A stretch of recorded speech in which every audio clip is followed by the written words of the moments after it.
So what have I learned from keto? Well, for me, I'm always chasing performance. So after the paleo diet became for me the primal blueprint way of eating, and I got great results, I was looking for the next thing. And the next thing for me was keto, to try and eliminate even more carbs and see if I could adjust my metabolism in a way that I would be able to burn more fat all the time and be more energy efficient.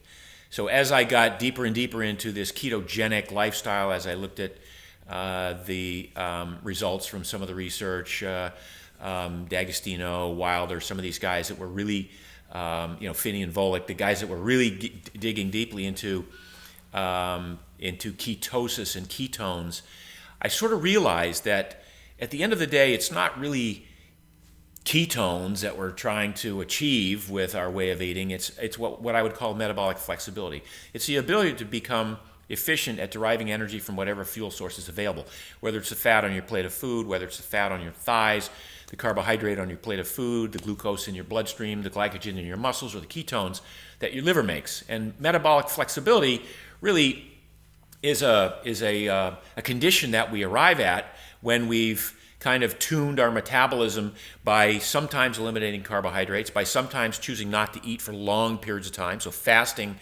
becomes a way of adjusting this metabolic flexibility and efficiency. By the way we work out, some forms of working out are much more efficient at increasing mitochondrial biogenesis, the amount of mitochondria in our muscles. And at the end of the day, the keto diet, what I've learned from keto is that it's not for me as a way of living the rest of my life. It's a tool, it's a strategy that I use for short periods of time to adjust my own personal metabolic efficiency and metabolic flexibility. So I might go keto for a week. I don't measure ketones because one of the ironies here is that a ketogenic diet produces ketones, that's the liver producing ketones to offset the lack of glucose in the bloodstream because you've chosen not to consume carbs. But ketosis kind of describes an excess of ketones in the bloodstream, and you don't really want or need to be in ketosis all the time because that means you're wasting ketones. Osis means too much, and it's showing up on a strip, a test strip, or a blood test.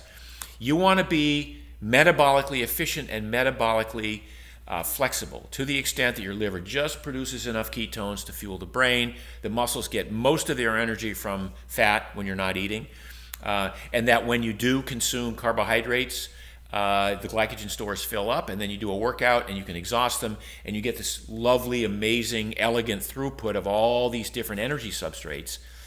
So, long-winded way of saying what I've learned from keto is that metabolic flexibility truly is the holy grail of any way of eating, any attempt we make at adjusting our body composition or dealing with our energy levels or muscle mass or propensity to get sick or not get sick, or any of the other autoimmune issues that people might have. At the end of this long trail is this thing I call metabolic flexibility.